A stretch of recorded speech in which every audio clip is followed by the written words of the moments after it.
Hi, hey, hello, and welcome to the third episode of my knitting podcast. My name is Clara and I'm the creator behind Strawberry Cloud Studio. And in today's video, I'm going to share with you everything that I've been working on for the past 4 weeks. I can't believe March is already almost over. Time has been going by so quickly. It's really crazy. Today I have 2 finished objects and 3 whips, maybe 4, 3.5, let's call it 3.5 whips to show you. The first finished object that I have, I don't know why I'm turning. The first finished object that I have is this cardigan that I'm wearing actually. If you've watched my other 2 episodes, you might have seen this already because I've been working on this since January. This is the crochet bell sleeves cardigan by Chenda DIY on YouTube. It's a free video tutorial / pattern that you can go watch on her channel, and I can really recommend it. It was very easy to follow. As someone who doesn't really crochet much, like I knew how to crochet, like the basic stitches, but I've never followed a pattern. This was really helpful because she shows every single step and you can just exactly follow what she's doing in the video. I really love this. This is definitely something, like the style of this is definitely something that I usually don't wear, but that's why I wanted to try it. So both the color as well as the fit are a little bit out of my comfort zone, but I thought spring is gonna be here soon, and this I feel like is the perfect spring piece. The color, or rather, I should start with the yarn that I used. I used Drops Flora in the color pink, which is a fingering weight wool and alpaca blend yarn. Most of the time I'm very apprehensive about using pink because I think it clashes with my skin color quite a lot, but I feel like this works okay. I don't think this is my favorite color on me, but I definitely think it's okay. Like, it doesn't scream ugly in my opinion. So I'm really glad because there's a lot of shades of pink that just wash me out a lot and look really weird. But I don't think this is one of those. I think this is a really pretty spring color. I don't know why I keep doing this because the sleeves are so fun. But yeah, I love the color. And then also the fit, as I said, is kind of unusual for me. I don't really wear a lot of close-fitting clothes or garments. So this is definitely something else, but I really like the fit. In the beginning, I was a little worried that it would be too small, but after blocking, it's actually the perfect fit. It could be a little bit larger if you want a looser fit. I do definitely think that works with the pattern. You just have to chain more in the beginning, but I really wanted it to be a close fitting piece. And then obviously these sleeves are kind of the showstopper. These are really cool. I don't think I've ever owned anything with bell sleeves, and I have to admit a lot of the time I find them a little bit annoying for day-to-day stuff, so I can definitely not really wear these to university. In school we have to do a lot of practical things like with our hands, and it's not just studying, so I think this is definitely a little bit less wearable for me than other pieces, just because it's very difficult to, do things with your hands when you're wearing this. But just when I'm meeting friends or hanging out with people or going on like a date night or something, I think this would be really cute. As I said, I blocked this piece, and I think that was a really important step. I'm not very well versed in crochet, so I've never blocked anything that I've crocheted ever before, but it really gave this fabric a lot of drape. I don't know if you can tell, but like, it's really drapey, and I think especially with these sleeves that was really important to do. Before I blocked it, they were very stiff and just hung in a weird way, but blocking made this fabric so much softer and also just nicer to wear. I'm gonna try to show you a close-up of the stitch. But if you want to have a closer look at the stitch and the pattern, I will link to Chenda DIY's video in the description down below. All right, that's everything for my first finished object. So I'm gonna show you my second finished object. which are these ribbon tie socks. I actually don't have a pattern for these because I knitted them myself.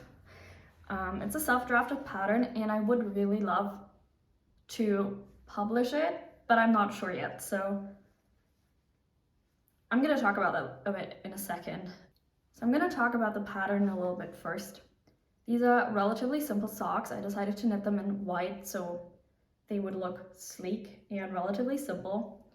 They have a ribbed pattern all over, and then the 2 points, like the 2 standout points I would say, are the ruffles at the top, and then also these ribbons that tie together at the side of the sock. I'm not sure if you can tell, but these ribbons actually hold the sock together, so they're not just for decoration. And yeah, I think that's all I have to say about the pattern. These are a little bit harder to show off, I feel like, because you need to show both of the outsides. And it's a little difficult to show them like this, like you would with other sock patterns. But yeah. As I said, I actually wrote up this pattern myself, and I would love to publish it, but I'm not entirely sure how to go about that process. Obviously, you should always test patterns before publishing them, but since I don't really have a following both here on YouTube as well as on Instagram, I'm not really sure how to get them tested. Since there are only 2 sizes, I'm thinking of maybe just knitting up the second size myself. I know that testing yourself isn't really ideal because obviously you're gonna understand what you wrote up better than someone else who doesn't live in your head. But I think at least I would be able to make sure that all the numbers match up and make sense. And again, since it's only 2 sizes, I think I could knit up the second, whereas like with a garment, obviously you can't knit 12 different sizes yourself. And it's also more important to show different body types, I think, with test knitting garments. But I think for socks, it's relatively simple, and I'm sure there are different foot shapes and it's nicer to test them on different foot shapes, but I don't think it's as important as it is with garments, which is also honestly the reason why I chose to knit socks or like make a sock pattern as my first pattern, because I just think the grading is way easier than with a garment, and I wanted to kind of ease myself into the idea of designing. So that's it for my finished objects, and now we're on to all of my whips. So the first whip is kind of my main whip at the moment, and that is the Fortune sweater by PetiteKnit. This is knit holding 2 strands of mohair together on 4mm needles, and it is a top-down raglan sweater that features this clover eyelet lace design all over the front, the back, and both sleeves. So all over the entire sweater. It also has a folded neckline and 1x1 ribbing at the body and both of the sleeves. As you can tell, I'm currently knitting on the first sleeve, and I would say I'm about halfway there. It's not quite half, I think, but we're getting there. And the reason this is my main whip at the moment is that I'm knitting this for my sister, who I'm gonna see next week during Easter break. So the plan is to finish it by the time I leave home. Originally, I wanted to have it finished by the time I left for home, but seeing as that is gonna be tomorrow morning, I don't think I can finish it until then. I would like to finish the first sleeve tonight if I can manage, but I also have to get up early tomorrow to catch the train, so we'll have to see. However, these sleeves work up really fast because they're relatively slim, so even if I can't finish it today, I don't think it should take more than a few days to finish the entire sweater. Yeah, so therefore I'm not too worried about it, and I'm pretty sure I'll be able to finish it, and I will be able to give it to her while I'm home. I'm just gonna have to see when I'll have time to knit on this, especially if I don't want her to see. As for the yarn, I am using Drops Kid Silk in the color Blue Mist, which I think is color 06 or color 08. I'm not sure right now, but it's called Blue Mist, and this is quite soft, I would say. If you've watched my other podcast episodes, I think it was in my first one, in the January one, where I talked about my, oh, what was that one called? I think it was the To Be So Lonely sweater that I knit in Drops Kid Silk in the color Lemonade. And I complained about how when I tried it on, when it was finished, it was super itchy. And honestly, since then I've not worn it a single time just because it is so itchy and so uncomfortable. So after finishing that, I had already bought this yarn. So I became really, really worried that this colorway would be just as itchy, like that all the Drops Kid Silk would be as itchy as the Lemonade colorway. But thank God it isn't. I've actually tried this on just with a bralette underneath, so on bare skin, and I can wear it just fine. To be fair, I'm also not very sensitive to wool at all, but yeah, I can wear this on skin easily, and the other one I could not even really layer because even just on my arms it was so itchy. So I don't know what they did to that colorway, honestly.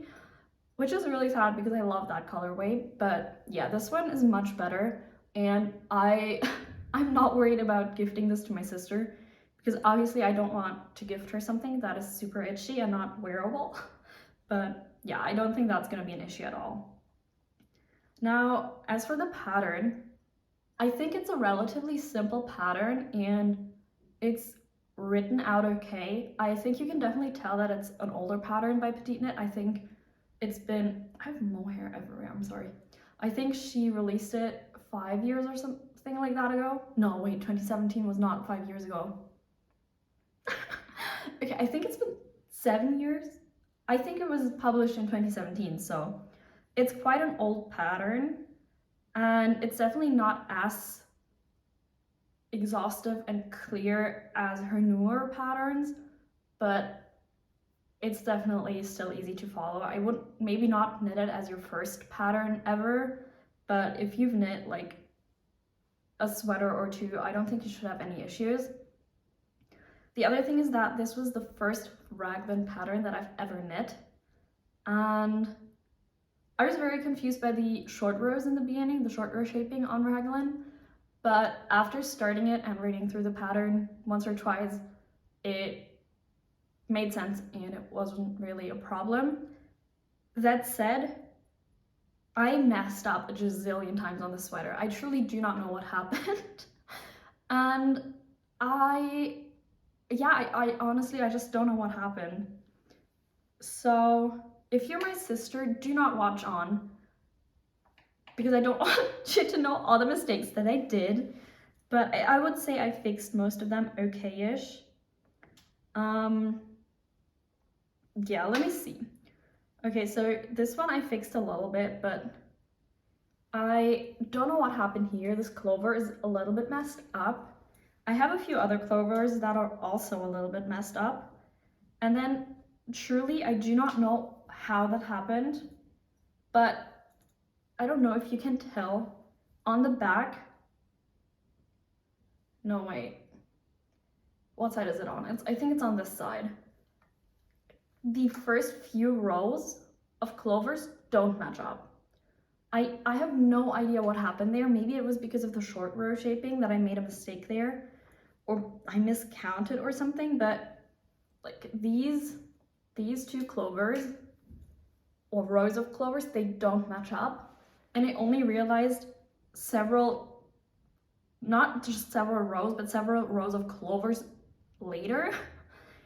And yeah, there was no way of going back. Honestly, I think if I had made this in any other type of yarn, I would definitely have frogged this, because at some point I think I had a mistake in every single row of the clovers at some point for the first 3 repeats or something. But knowing that this is mohair, I knew that I did not want to frog it, especially it's not just mohair held with something else, but it's pure mohair, and I knew that trying to frog it would probably mess up everything even more than just trying to fix it as best as I could and going on with it. I do think now that I've knit more, it's not as noticeable. Like my one random clover that has 4 leaves or whatever, I don't think will be very obvious to anyone who doesn't know, aka anyone but me. But yeah, I'm a little sorry because again, this is for my sister. If this was for me, I wouldn't really care, but it's a gift knit, so I would like it to be as well made as possible. But again, because this is mohair, it's not really froggable. I mean, I guess it is if you really set your mind to it, but I'm not even sure because it has felted so much already up here. I truly don't know if I could salvage this yarn. So I decided to just keep going and hope that it's not very obvious to anyone who isn't me. So that's kind of the tragic tale of this. I think this has deterred me from knitting with mohair for quite a while because both this, especially with only mohair, helped double or triple, because this one as well as the To Be So Lonely sweater that I knit in January were such troublesome knits that by the end of it I was really not enjoying it because there was so much trouble with not being able to frog, and just I don't think I'm gonna want to touch mohair again for quite a while. Oh, but I do like the raglan, so I tried it on and I have to admit the raglan fit, I think, fits really nicely on my body. I don't know if it's generally a better fit than dropped shoulder, but I do think it suits me a lot more than a dropped shoulder. However, I do like the slouchy feel and look and like big cozy sweaters with large sleeves. So I do personally prefer the dropped shoulder look, I think. But I do realize that, especially for a sweater with a little bit less positive ease than I usually wear, I think a raglan would definitely provide a better fit than a dropped shoulder. So that's interesting to keep in mind, and I think I do want to knit a raglan sweater for myself sometime this year, probably more towards fall and winter because I have a lot of other plans for the next few months, but at some point I definitely want to make myself a raglan sweater, maybe with a little bit less positive ease than what I'm used to, just to try out a few different fits of sweaters. All right, on to the next width, which is this one. I don't think I've shown this before at all because I started this right after my last podcast.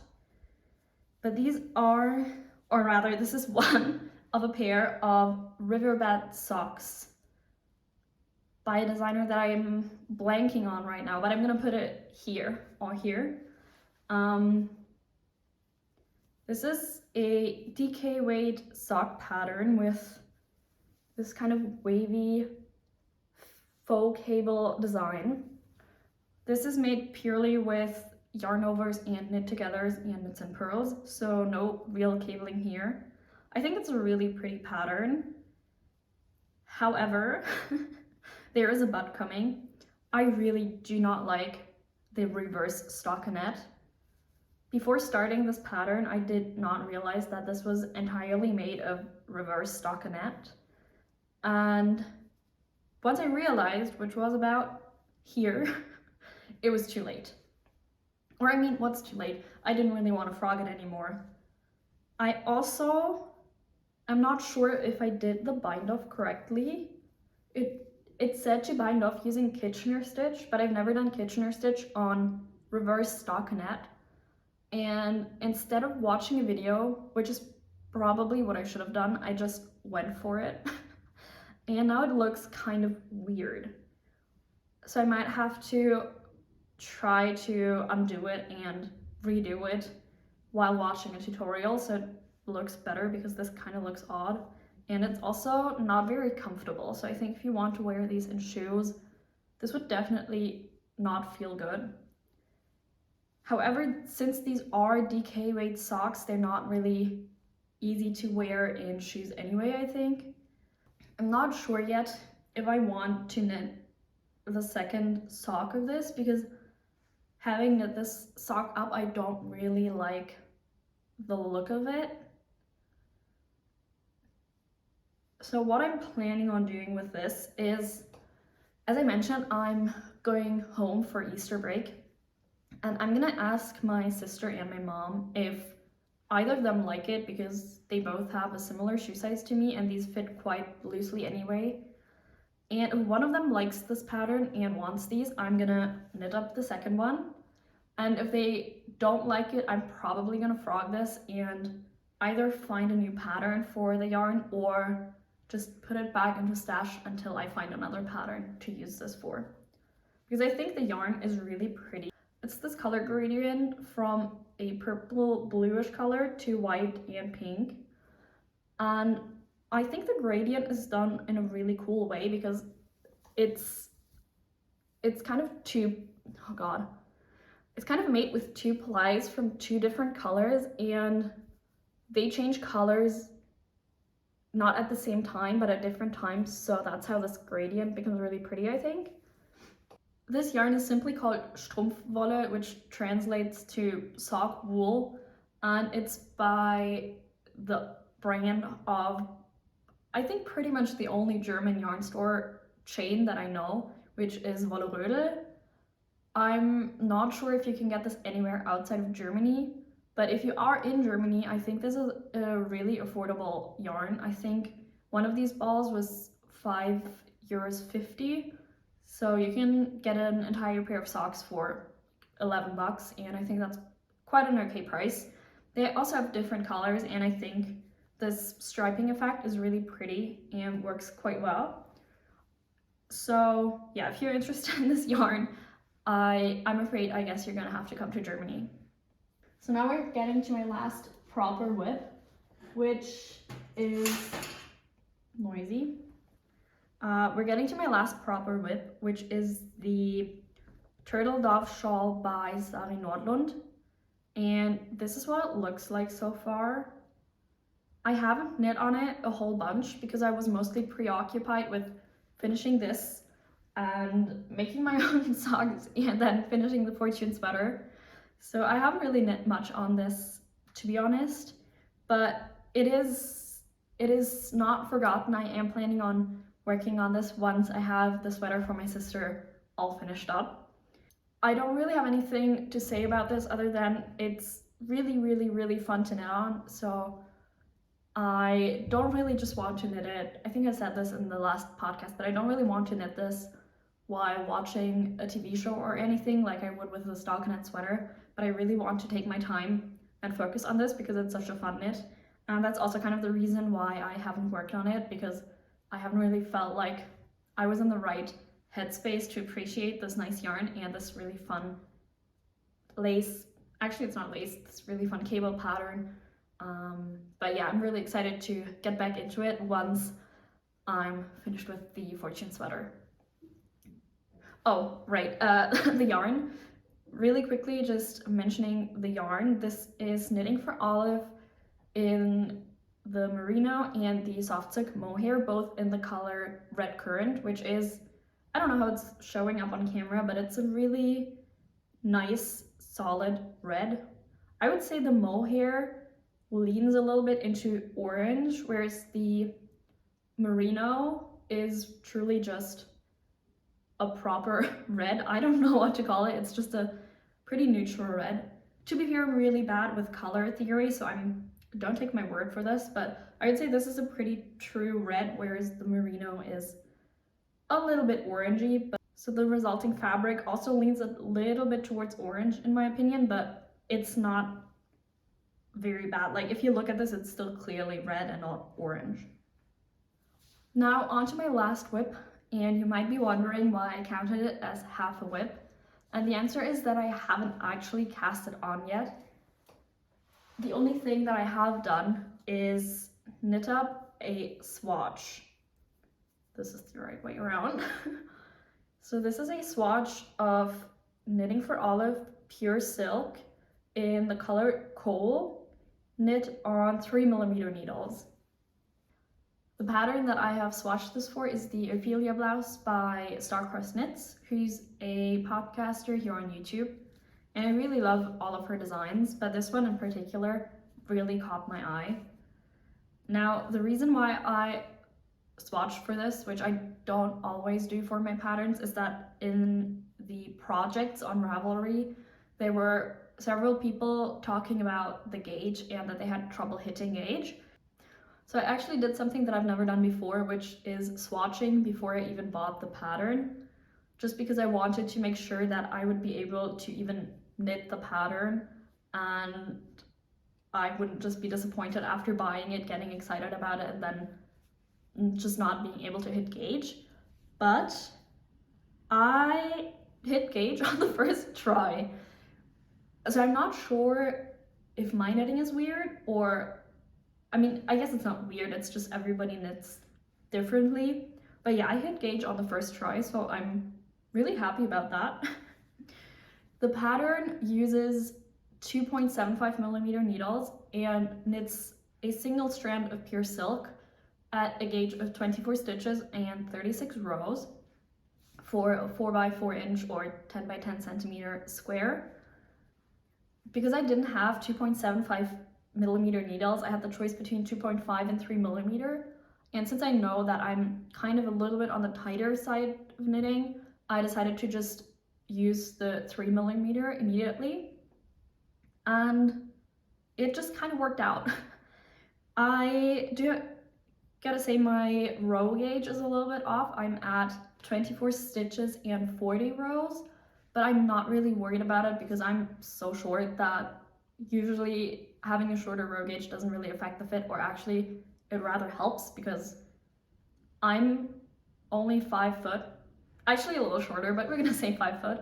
And you know, so a pattern that's made for someone who's, I don't know, 5'6" or something would be way too long for my torso anyway.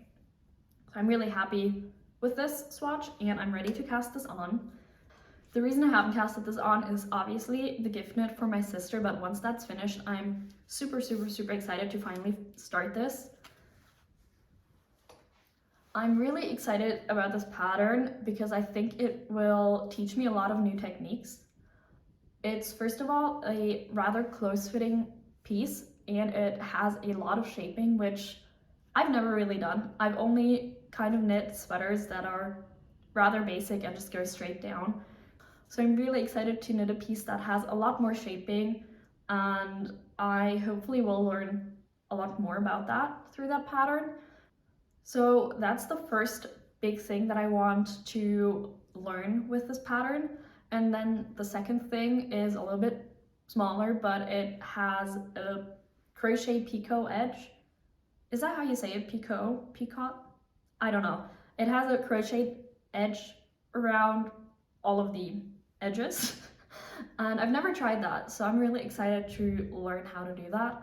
And I think it's such a pretty piece that I'm just really excited to work on it, both for the process of it as well as the final product that it's going to give me. The last thing that I want to talk about are my acquisitions, for which I actually have to get up really quickly because I forgot to bring them here. Alright, so for my acquisitions, I have the Langyans Jawohl in the color white, which you've actually seen because I got this for, I got this for my socks, and I got 2 balls of it, but this is what's left. And then the second thing that I got is this beautiful yarn. I've already wound it up, so it's kind of difficult to see, but it's a green, mostly green yarn with a little bit of white, pink, and blue parts in it. I'm not really good at talking about colors, if you couldn't tell. This is a hand-dyed yarn by Knit Pro called Symphonie Terra. I didn't even know that Knit Pro also dyes yarn or sells yarn, but apparently they do. And I saw this in my local yarn store at home.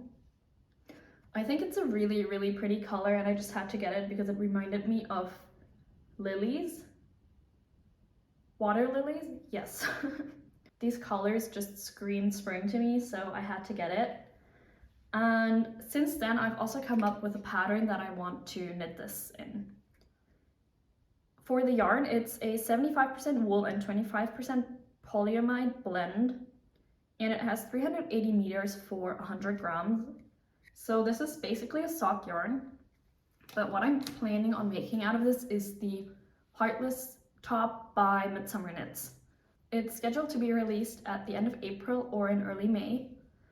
Obviously, because it hasn't been released yet, I'm not entirely sure about the yarn requirements, but I looked at the 2 samples that Midsummer Knits, or Emma, has in her Ravelry project pages, and I think 1 ball of this should be fine because I'm a relatively small size, so I think this should be fine. However, the pattern does use a DK weight yarn, I believe, so what I'm planning on doing is holding this with something else.